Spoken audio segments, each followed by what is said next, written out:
Mais qui a bien pu inventer les premiers algorithmes? Alors là, bah oui, parce que si on considère qu'un algorithme, c'est un enchaînement d'instructions qui permet d'arriver à un résultat, alors on en trouve déjà sur des tablettes en argile il y a 4000 ans. Par contre, si on veut trouver une origine au mot algorithme, alors il faut remonter en l'an 800 dans l'Empire perse. Et ça, c'est l'histoire d'Al-Khwarizmi. Ou presque. Al-Khwarizmi, c'est un savant. Il a la chance de travailler à une époque et dans une région du monde où les savoirs, les intellectuels sont encouragés. La recherche de la connaissance est un des objectifs de la vie. L'arabe est devenu une langue universelle dans cette région du monde et Al-Khwarizmi travaille dans une maison de la sagesse.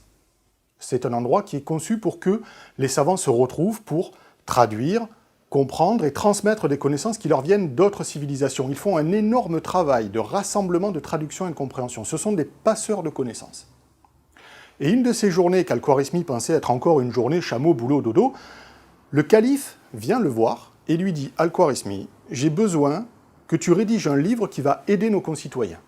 Mais les aider dans des tâches de la vie de tous les jours, comme partager des terres, gérer des stocks après une récolte ou partager un héritage. » Al-Khwarizmi se met au travail, rédige cet ouvrage dans lequel il va utiliser les connaissances qui lui viennent d'autres civilisations et il va ajouter ses propres méthodes. Et surtout, il va illustrer ça avec des cas d'application concrets qui vont servir à ses contemporains. Et ça va servir par exemple à Assad qui est venu sur le marché pour vendre des poules.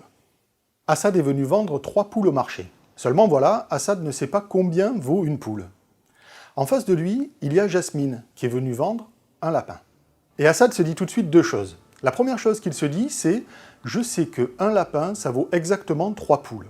C'est le même prix.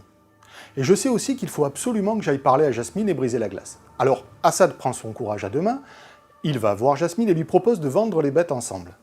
Jasmine est d'accord, Assad est ravi, et arrive un acheteur qui leur propose 6 dirhams pour l'ensemble des bêtes. Assad et Jasmine trouvent que l'affaire est trop belle, ne veulent pas la laisser passer, et acceptent la transaction. Seulement voilà, Assad ne sait toujours pas combien vaut une poule. Jasmine, elle, a lu le livre d'Al-Khwarizmi. Elle lui dit « Tu n'as qu'à placer des choses équivalentes d'un côté et de l'autre de l'équation, comme sur une balance. On sait qu'on vient de vendre 3 poules et un lapin pour 6 dirhams. Et puis tu peux remplacer le lapin par 3 poules. Ce sont des instructions, tu n'as qu'à les appliquer. Ensuite, tu peux enlever une poule et un dirham de chaque côté de la balance, un peu comme dans une boucle. Et voilà, Assad sait maintenant qu'une poule vaut 1 dirham. En proposant des méthodes rigoureuses pour résoudre des équations, Al-Khwarizmi leur a donné des noms. L'un d'entre eux, c'est Al-Jabr. Et oui, c'est le nom qu'on connaît aujourd'hui pour l'algèbre. Mais surtout, cette façon rigoureuse, méthodique, de décrire un enchaînement d'instructions pour arriver à un résultat, aujourd'hui, c'est ce qu'on connaît sous le nom d'algorithme.